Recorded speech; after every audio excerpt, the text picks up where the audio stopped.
Graça e paz, amados, aqui estamos na nossa reflexão, no Buscando a Direção de Deus. E hoje quero abrir aqui com vocês capítulo 2 de Cantares e vamos também dar uma passagem pelo Salmo 23. Profundo é o coração do Senhor, profundo é o coração do Senhor. Eu sou a rosa de Saron, o lírio dos vales. Qual o lírio entre os espinhos, tal é a minha amada entre as filhas. O Senhor está dizendo: eu sou a rosa de Saron, eu sou o lírio dos vales. Ele é a rosa de Saron, ele é o lírio dos vales. As duas simbologias, né, têm uma dimensão profunda pelo mecanismo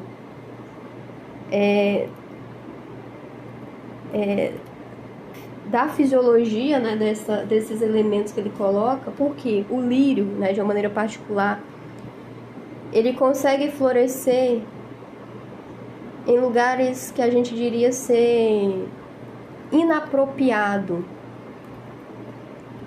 Ou seja, é a maneira como Jesus muitas vezes encontra o nosso coração mergulhado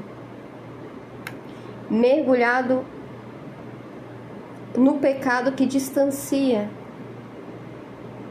que ofusca a glória, que ofusca o projeto que Ele tem para a minha vida e para a sua vida em relação à santidade.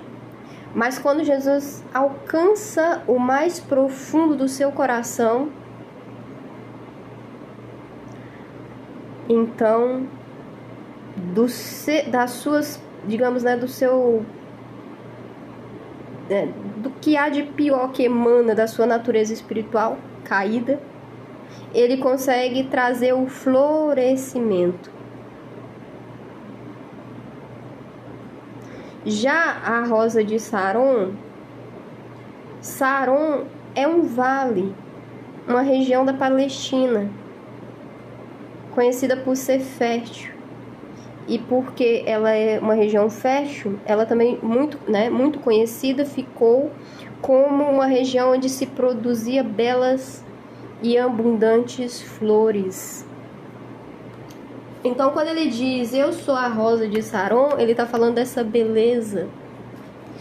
Quando ele diz eu sou o lírio dos vales, ele está dizendo eu sou essa beleza que quer expressar através da sua vida.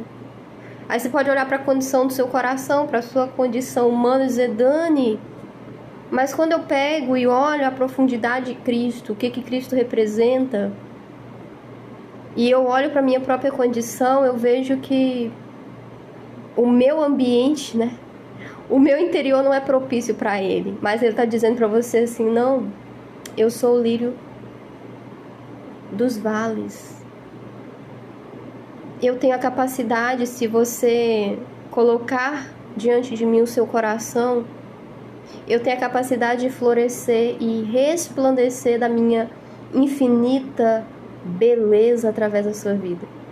E é o que Ele deseja para você. Ele quer brilhar na sua vida. E através da sua vida, a luz dele está presente nesse mundo. Porque Ele fala: vocês são a luz do mundo.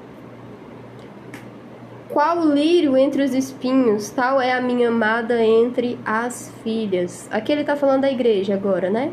Qual a macieira entre as árvores do bosque, tal é o meu amado entre os filhos. Aqui ele está falando da noiva, que consegue enxergar a beleza do Senhor dentro de um bosque, né? Ela consegue pegar um parâmetro de beleza, de comparação, para refletir a beleza que ela consegue enxergar nele, por estar apaixonada por ele, por conhecer ele. Jesus é a rosa de Saron, o lírio dos vales, né, quando ele está colocando aqui nesse contexto, para a noiva dele, tá entendendo? Só vai entender a beleza de Jesus e o que ele representa aqueles que são noiva, aqueles que são corpo. Se você não é corpo, não adianta, você vai ouvir, não vai entender. Mas se você é corpo, você entende muito bem o que ele está dizendo. E você se identifica com o que essa noiva diz a respeito do noivo. Nesses paralelos traçados. Levou-me à sala do banquete, e o seu estandarte sobre mim era o amor. Sustentai-me com passas, confortai-me com maçãs, porque desfaleço de amor. Tá falando de paixão. A sua mão esquerda esteja debaixo da minha cabeça e a sua mão direita me abrace. Conjuro-vos, ó filhas de Jerusalém, agora é ele falando, pelas gazelas e servas do campo, que não acordeis, nem desperteis o amor até que ele o queira. A voz do meu amado, eis que vem aí, saltando sobre os montes. Quem já viu aquele louvor? Vem saltando sobre os montes de Jerusalém. É isso. Essa canção ilustra exatamente o que se passa nesse texto. O meu amado é semelhante ao gamo e ao filho do veado, e eis que está de trás da nossa parede. Está de trás de nossa parede, olhando pelas janelas, lançando os olhos pela grade. Você já viu aqueles animalzinhos que ficam olhando assim? Aí você olha pela janela e fala, que legal, que bonitinho, tá me olhando. Olha só, ele tá me olhando.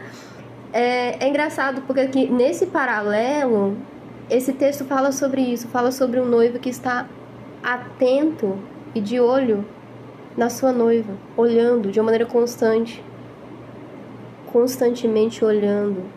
E todas as vezes que ela percebe esse olhar, ela se vê nesse ar de novidade. Ele está lá, ele está me olhando, ele está atento. Pois eis que já passou o inverno, a chuva cessou e se foi. Aparecem as flores na terra, chegou o tempo de cantar. As aves e a voz da rola ouvem-se pela nossa terra. Esse é um pássaro, né? Um pássaro daquela região. Então, ele tem um cântico específico. E aqui, como fala também de flores, a gente entende esse tempo do florescimento. Quer dizer, se foi o inverno. Inverno é tempo de se recolher. Inverno é tempo de hibernar, inverno é tempo de recuar. E muitas vezes esse inverno pode representar um cativeiro espiritual. Esse inverno pode também representar um momento específico da vida onde a gente quer esse recolhimento. Mas aqui a palavra está dizendo o quê? Passou tudo isso. Passou o cativeiro, passou a tristeza, passou esse tempo de fechar. É um tempo de florescer. É um tempo de ouvir novas melodias dos pássaros. É um tempo onde a figueira começa a dar os seus primeiros figos. É o tempo em que a vide começa a exalar, começa a ter flores e exalar o seu aroma. E aqui nesse contexto é interessante que ele chama a atenção da noiva dizendo, olha só, esse é o tempo do florescer. Levanta, amada minha, levanta, formosa minha, vem, é esse tempo, vem me abraçar, vem experimentar esses atributos que há em mim. Eu sou a rosa de Saron e você é a minha amada. Eu sou o lírio dos vales. Eu estou disposto a projetar em você toda a minha beleza. Em outras palavras ele diz, eu quero construir uma história linda de amor com você. Amados, isso aqui elimina toda a religiosidade. Isso aqui mina, joga por terra tudo aquilo que é superficial.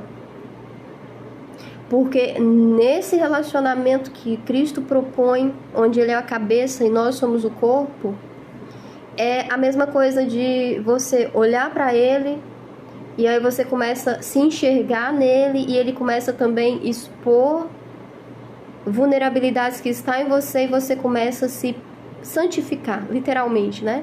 Buscar essa santificação para que você seja igual a Ele. É como se fosse uma, digamos, né, aquilo que você consegue projetar no outro quando você está nesse relacionamento e o outro tem a capacidade de expor de uma maneira gritante e você vai se posicionar porque você ama ele e você quer ter essa profundidade, essa conexão com ele. Então o que acontece? Você se torna semelhante a ele, então você se torna parecida com ele, você tem as mesmas características, você tem os mesmos pensamentos, você tem a mesma sinergia, né? A mesma dinâmica. E aí o que acontece? O relacionamento perfeito para esse fluir que esse texto traz, né? E ele ainda continua dizendo: levanta, vem para esse fluir. Mas é engraçado, amados, que no verso 14 ele fala assim: pomba minha, que andas pelas fendas das penhas. Inclusive, amados, depois eu vou ter que conferir. Eu acredito que esse pássaro pomba, ele nem deveria estar em fendas de penha, tá? Ele deveria estar no campo. Mas enfim, ele coloca isso, né? Que tá em fendas das penhas, no culto das ladeiras. Mostra-me o teu semblante e faz ouvir a tua voz, porque a tua voz é doce e o teu semblante é formoso. O que ele tá falando? Que essa noiva está recaltada, ela está recuada, ela está fora da posição, ela está no ambiente errado, ela está quase que em meio a um quadro, sei lá, deprimente. E ele está convidando ela: sai desse lugar.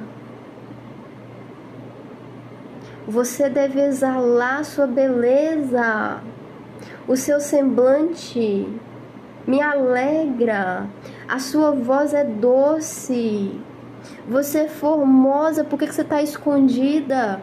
Por que você está nessa condição? Sai dessa condição, vem. Ele está tirando ela. E ele faz uma advertência, porque, veja, o noivo, no caso Jesus, exerce essa autoridade espiritual sobre a noiva.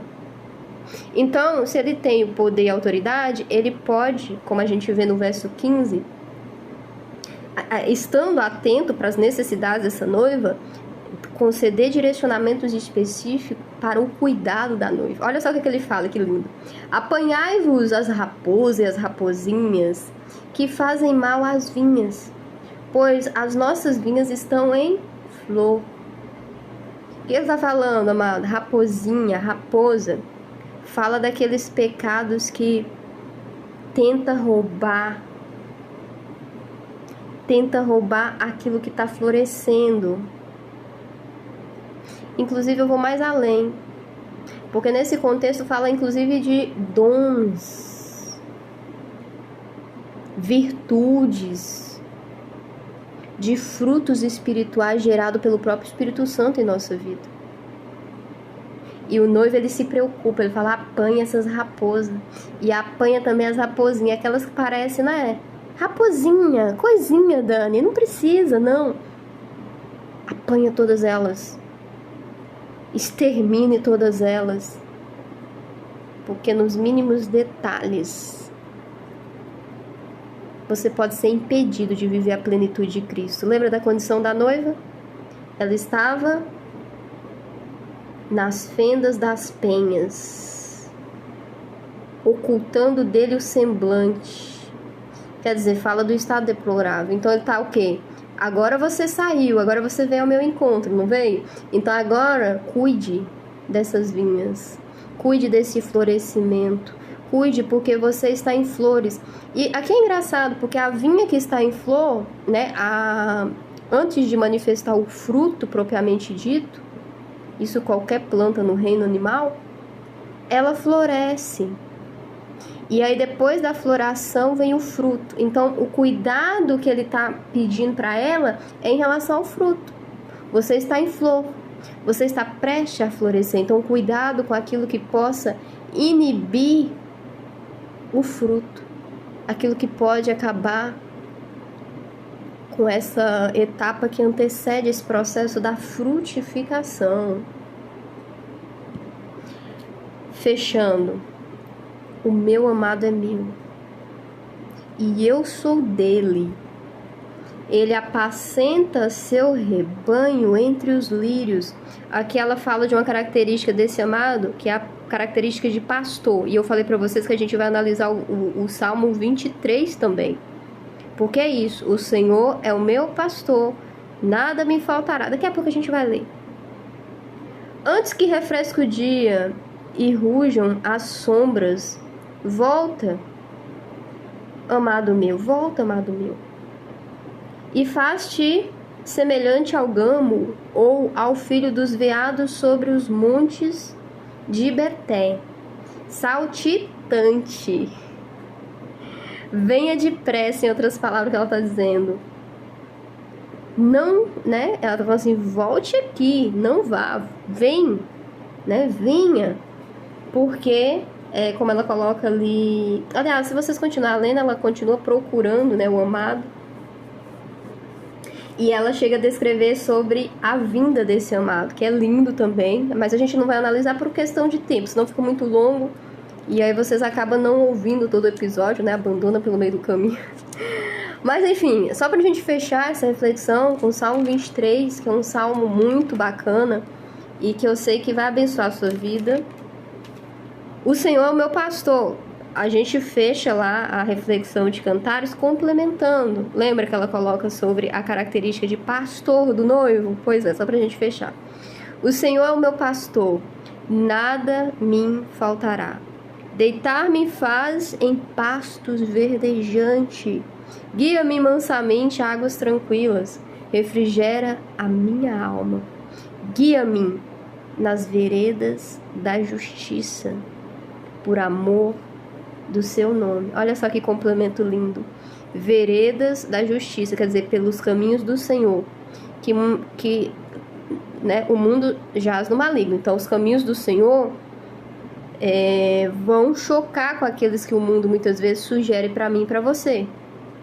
Então, não é fácil seguir os caminhos do Senhor, são verdadeiras veredas de justiça, mas a palavra resguarda que Ele vai nos guiar por essas veredas de justiça, por amor do seu nome.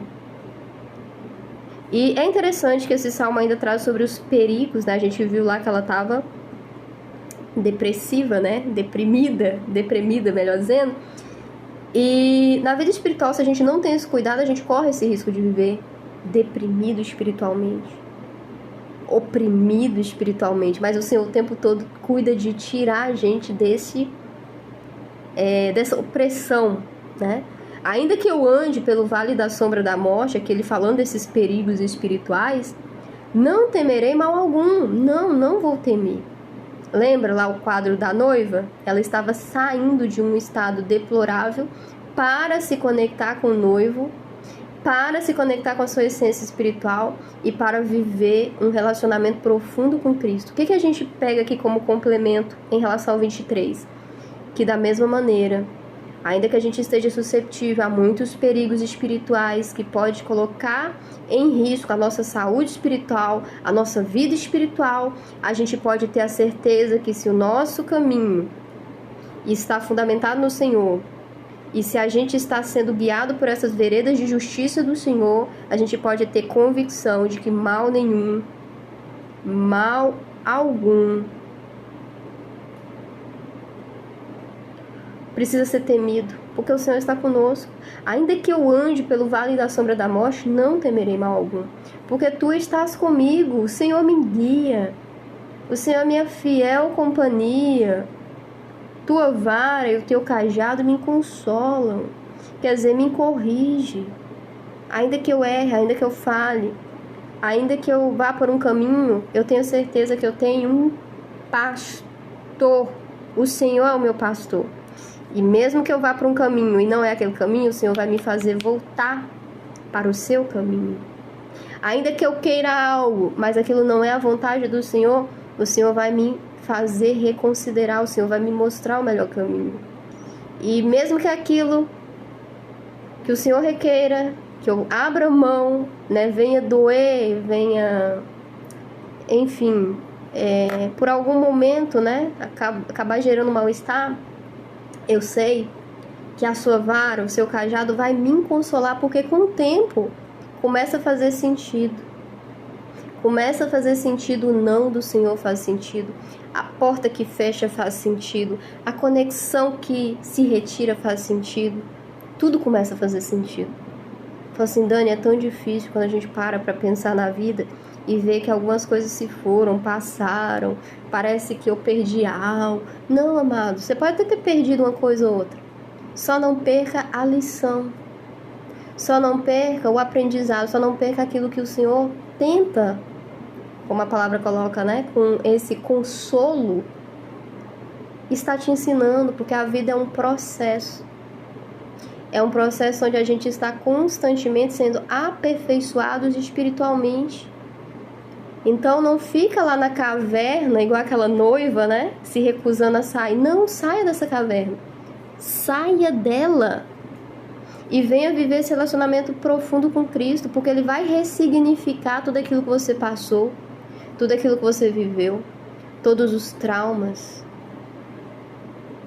todas as realidades difíceis, todas as feridas da sua alma, todas essas condições emocionais desequilibradas. Ele tem a capacidade de te curar. Ele tem a capacidade de corrigir a sua rota, corrigir o seu caminho e consolar você. E aí, amados, sabe o que acontece depois que você começa a amadurecer e vencer o seu processo? Vem o tempo da honra. Em alguns casos não é nem honra, é dupla honra.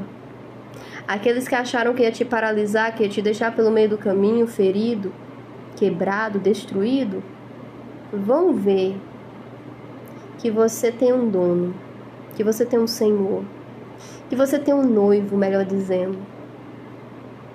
E se você se colocar à disposição dele para viver essa história apaixonante, apaixonada, ele vai ter a condição de te levar aquele quadro, igual a gente viu lá no capítulo 2 de Cantares, de extrema alegria e deleite espiritual.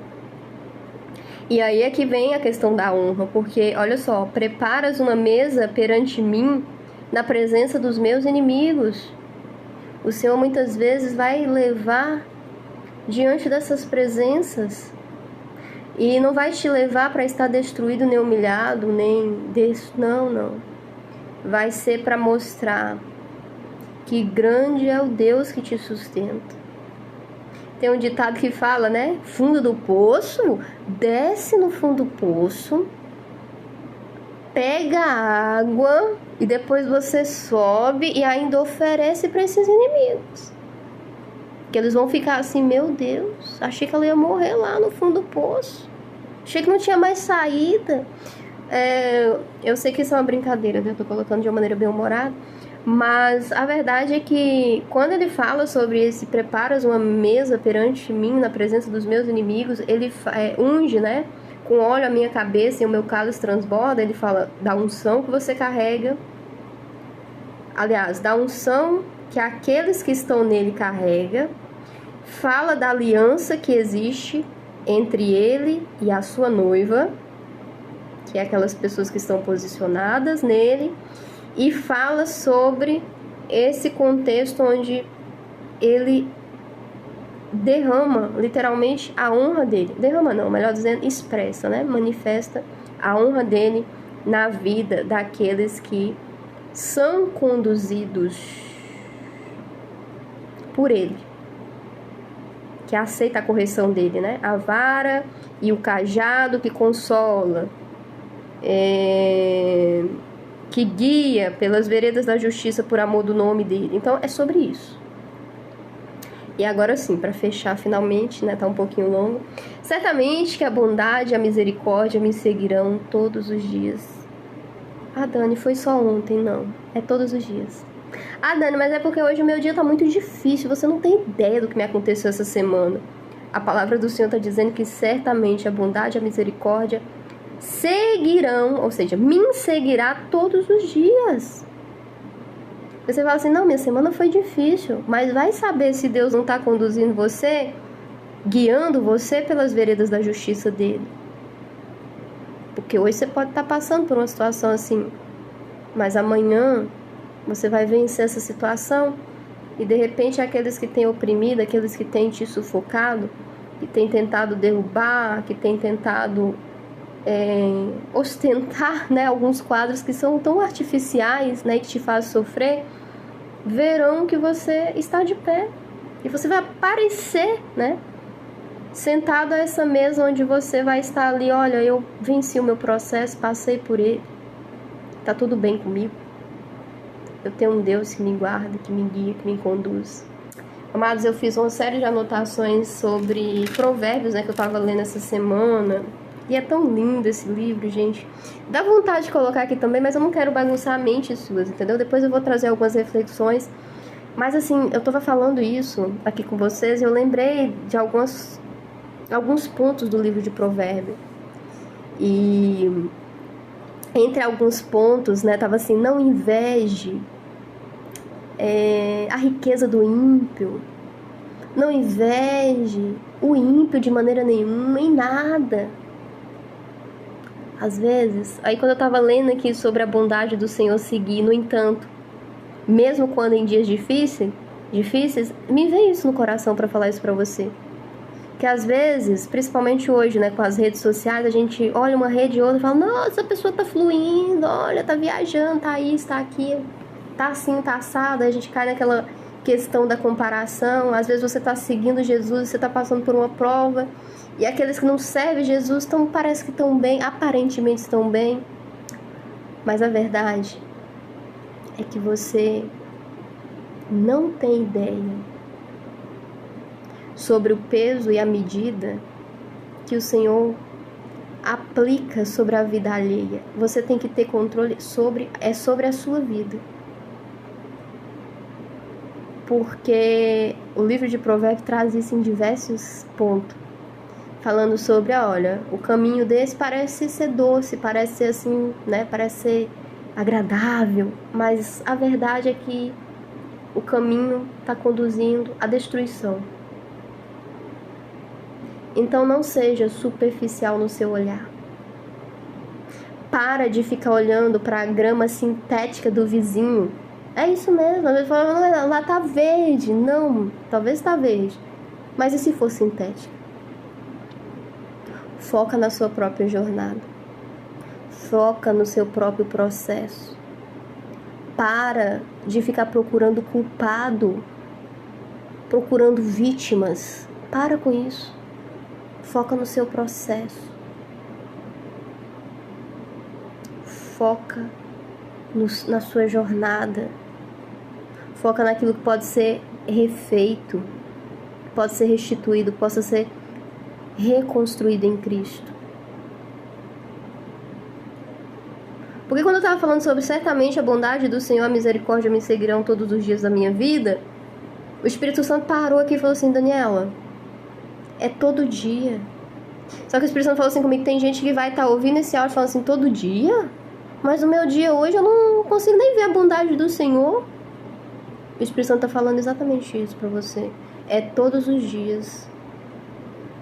Se a sua vida está um caos e se você está passando por alguma circunstância que ofusca os seus olhos de ver a bondade do Senhor, é porque você precisa se aproximar mais do Senhor, se colocar mais dependente do Senhor, focar na sua jornada com o Senhor e parar de olhar para os lados. E habitarei na casa do Senhor por longos dias. Então, quer dizer que não termina por aqui.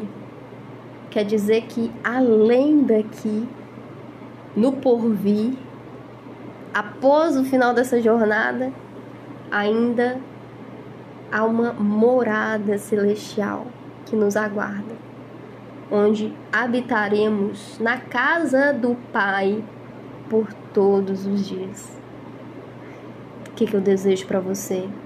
Que você viva o seu amor por Cristo, igual aquela noiva lá de Cantares, que sai desse lugar de aprisionamento e que descobre ao lado dele uma vida plena, uma vida que satisfaz, uma vida leve.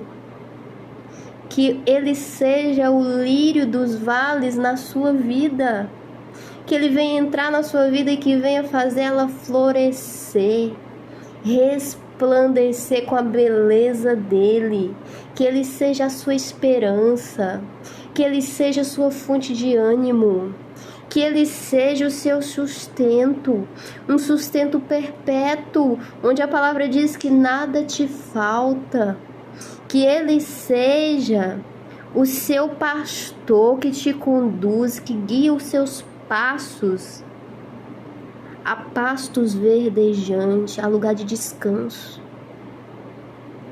Que ele seja esse que vem, que refrigera a sua alma cansada, angustiada, que ela receba o refrigério. Que ele venha te guiar pelas veredas da justiça dele por amor. Por amor. Às vezes você não vai entender, fala, Jesus, mas eu não estou entendendo, eu queria tanto esse caminho. Não, não é o seu caminho, não é a sua vontade, é a vontade dele. Porque você está olhando só o agora, o aqui e o agora, mas ele está olhando a eternidade. Ele quer que você esteja colhendo da bondade dele, da misericórdia dele a cada dia. E mais do que isso, ele quer que você habite com ele na casa dele, nas moradas celestiais. Então não é os seus caminhos, não é a sua vontade, não é o seu querer. Deixa ele quebrar você. Deixa ele quebrar esse ego que te amarra. Deixa ele quebrar esse controle que você acha que precisa estar nas suas mãos. Deixa ele controlar a sua vida. Deixa ele florescer na sua vida. Amém, amados? Graça e paz. Nos vemos na nossa próxima reflexão no Buscando a Direção de Deus. Que Jesus abençoe infinitamente a sua vida e que você comece a viver esse relacionamento profundo, abençoado, apaixonado por Jesus. Aleluia! Até lá. Tchau, tchau.